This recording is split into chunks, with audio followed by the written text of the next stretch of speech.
बोलते बोलते हमारे प्यारे चले गए। सिर्फ ये इंतजार करते रहे बिल्डिंग खत्म हो जाए फिर हम काम करेंगे। जी बिल्कुल, मैं मौजूद हूँ गुल प्लाजा के ऊपर, जो कि एक सानिया गुज़श्ता 2 रोज़ पहले यहाँ पे पेश आया। आप मेरे अकब में देख रहे होंगे गुल प्लाजा की जो बिल्डिंग है वो पूरी मखदूश हो चुकी है। अगर मैं आपको उसका एंट्रेंस दिखाऊं, और बहुत बड़ा गेट यहाँ पे मौजूद है एंट्रेंस का, जिसको गुल प्लाजा बड़ा बड़ा लिखा हुआ है। यहाँ पे आप देख रहे होंगे बाकायदा तौर पर गुल प्लाजा की पूरी इमारत है, जो कि यहाँ पे 24 घंटे तक आग के शोले जो है वो निकलते रहे इस बिल्डिंग से बाहर। और जो इनके प्यारे, जो कि लोगों के प्यारे यहाँ पे अंदर फंसे हुए थे, वो फोन पे भी काफी लोग राब्ते में रहे एक दूसरे से, और एक दूसरे को मदद के लिए पुकारते रहे।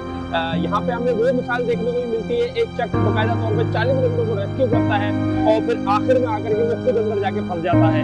और यहाँ पे कुछ फैमिली ऐसी भी नजर आई जो कि यहाँ पे शॉपिंग करने आई थी, तो किसी की शादी थी 1 महीने बाद, लेकिन जो बेचारे अंदर फंस गए, निकल नहीं पाए इस जगह से। यहाँ के लोगों का मुतालबा ये था बाकायदा तौर पर, जब मेयर कराची यहाँ पे आए तो उनके लिए बाकायदा तौर पर नारे लगाने शुरू कर दिए यहाँ के लोगों ने, बाकायदा तौर पर कि भाई मेयर कराची का फुकदान है, यहाँ पे जो मशीनरी है वो बर वक्त नहीं पहुंची, बर वक्त कार्रवाई नहीं की गई, जिसके बाद ये कीमती जानों का नुकसान हुआ है और बहुत बड़ा नुकसान बताया जा रहा है। अब देखना ये है कि इसके जो प्रॉब्लम आई है वो बिल्डिंग की सेफ्टी के अंदर आई है, या तो फिर यहाँ पे जो आग लगी थी उसको जो आप ऑपरेशन करने के लिए टीमें भेजी गई वो काफी लेट आई, ये प्रॉब्लम हो सकती है। अभी तक टाइमिंग नहीं किया जा रहा कि मतलब किसकी है, लेकिन कीमती जानों को नुकसान हुआ है और अभी भी लोग जो है वहाँ पे अंदर जो है डेड बॉडी फंसी हुई है। और मैं आपको एक बड़ी अफसोस की बात बताना चाहूँ, जो यहाँ से डेड बॉडी निकल रही है वो टुकड़ों में आ रही है। कोई किसी का हाथ मिल रहा है, किसी का पाँव मिल रहा है, तो किसी का सर मिल रहा है। यहाँ पे कुछ लवाहिकीन मौजूद हैं, उनसे जानेंगे कि उनके कितने आया के लोग हैं जो अभी तक मिसिंग हैं, और अभी तक कितने लोगों का फंसे रहने का खदशा यहाँ पे मौजूद है। जी मैंने एक स्पेन से आई थी शॉपिंग करने के लिए, क्या कहते हैं गुल प्लाजा में, और एक यूएसए से आई थी। दोनों मैंने यहाँ शॉपिंग, एक का नाम मैरीन है, एक का नाम जैनब है, वो दोनों यहाँ पर शॉपिंग के लिए आई थी। अभी तक उनका पता नहीं चला, ना उनकी डेड बॉडी मिली। हम ये चाह रहे हैं कि डेड बॉडी हमारी दें तो टुकड़ों में ना दें। अगर हुकूमत चाहती तो ये हेलीकॉप्टर के जरिए भी उतार सकती थी, जान के हेलीकॉप्टर को नहीं बुलाया हुकूमत ने। जब तक ये मर गए, बोलते बोलते हमारे प्यारे चले गए। हमारा रास्ता था, कंटिन्यू हमारे साथ रास्ता था।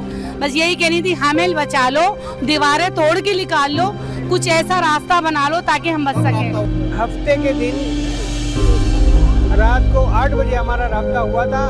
उन्होंने हमें कहा कि हम थोड़ी देर में आ रहे हैं। हमने कहा ठीक है।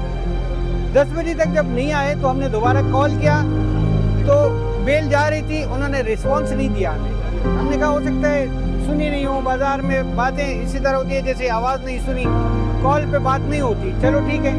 12 बजे हमने दोबारा जब मेरे बच्चों ने कॉल किया, नहीं लगा, तो वो फिक्रमंद हो गए कि कोई मसला है यार, क्या हो गया, ये इतना टाइम तो नहीं लगता सदर से आने में, हमारे घर तक जा से 30 से 35 मिनट लगते हैं। 4 घंटे हो गए और अभी तक 5 घंटे हो गए और अभी तक ये लोग घर नहीं आए।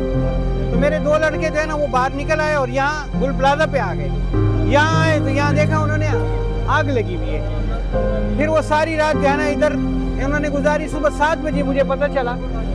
मेरे घर से 3 बंदे आए थे, एक मेरी वाइफ है, एक मेरी बेटी है, बहू बेटी है, और एक हमारी बहन है। ये 3 बंदे आए थे शॉपिंग के लिए। शॉपिंग के लिए जैसे ही ये अंदर घुसे हैं, मेरे ख्याल से ये इसमें फंस गए। इनको कोई रास्ता नहीं मिला है अभी तक उनका हमारे साथ कोई रास्ता नहीं है। अभी तक मिसिंग है, ना किसी भी जरिए से हमारा उनसे कोई रास्ता अब तक नहीं बना। Pakistan became the 3rd largest rice exporter in the entire world, overtaking Vietnam and clinching its position.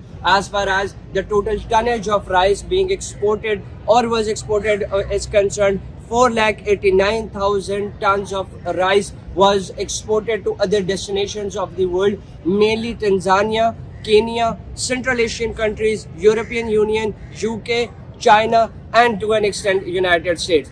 Out of this total tonnage of December 2025 that was exported out of Pakistan, more than 50% of surge was observed solely of the basmati rice due to their high demands in the other destinations of the world. There were two main other reasons for which Pakistan became the largest rice exporter in December 2025. Number one was that the US imposing huge tariffs on India indirectly benefited the Pakistan's rice export and its demand in the other destinations of the world. And number two was that due to disturbed stock exchanges and the shortages within the stock exchanges of Iran, the local importers were forced to use their own words, thus favoring Pakistan due to this very proximity as well. This analyst Hamid Malik has observed that the seamless and relentless efforts of farmers on their lands have bore the fruits, and the management and services provided by the current government of Pakistan as far as the agricultural harvests and especially rice is concerned has been really commendable. But he still said that two main countries are being still are to remain negligible as far as the rice export is concerned, because Iraq and Turkey, these two countries play a significant role in the rice export of Pakistan and ultimately its demand. But as far as the Iraq is concerned, which from where a huge demand of Indian basmati is recorded every year due to their foreign exchange shortages. Pakistan has been unable to export its rice as much of the amount as it used to do in Iraq. And as far as Turkey is concerned, it serves as a transit hub from Iraq till the Eastern Europe, and thus that remains negligible too. This was the analysis by rice analyst Mr. Hamid Malik, who said that on one hand, this new development is commendable and appreciable that the rice export of Pakistan has surged up to the third mark in the entire world. But on the other hand, there are still initiatives or steps needs to be taken to improve the current stature of Pakistan more and more.